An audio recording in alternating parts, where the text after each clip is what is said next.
Seperti dalam video sebelumnya telah menjelaskan tren, bisa kita lihat dalam teori dalam saham BBC ini periode 2024 sampai tahun ini, berarti setahun terakhir ya. Bisa kita ketahui bahwa saham BBC bergerak uptrend. Dari mana bisa kita lihat? Dari garis trendline yang sudah saya buat di sini. Di mana bahwa garis trendline ini menunjukkan ini adalah low yang sebelumnya. Kemudian dia bergerak ke sini, ini high. Lantas dari low dan high ini bagaimana kita dapat melihat kemudian di sini ada terbentuk low yang kedua, di mana low yang kedua ini lebih tinggi dari low yang sebelumnya, dan high yang pertama ini lebih rendah dari high yang kedua. Artinya high-nya itu naik kembali. Maka bisa kita katakan tren saham BBC ini dalam 1 tahun terakhir dia bergerak uptrend. Oke. Yang kedua, saham yang paling familiar juga dibicarakan orang-orang, apalagi kalau bukan BRI.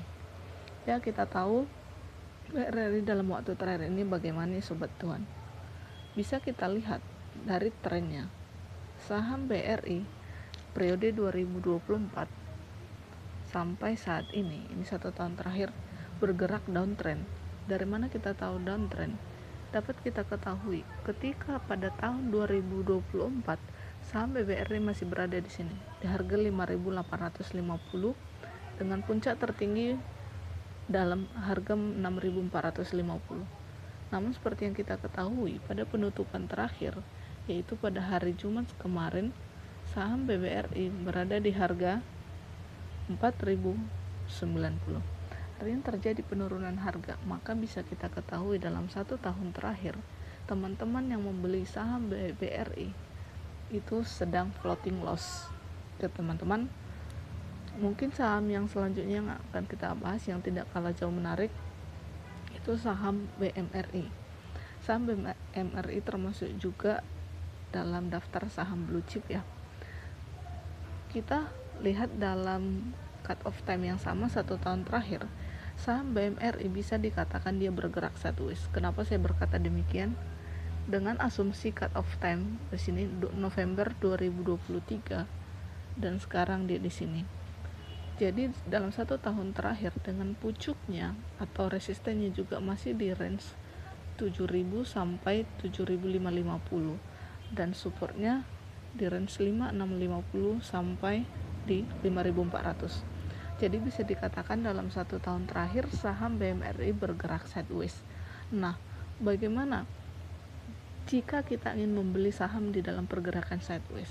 Jadi bisa kita lihat teman cuan bahwa dalam pergerakan sideways kita tetap bisa mendapat cuan dari sebuah saham. Kenapa saya contohkan? Jika kita membeli saham di 11 Desember 2023, lantas kita menjualnya di Januari 2024, kemudian kita membeli lagi di Februari dan menjualnya di Februari juga, maka kita akan mendapat cuan. Artinya apa?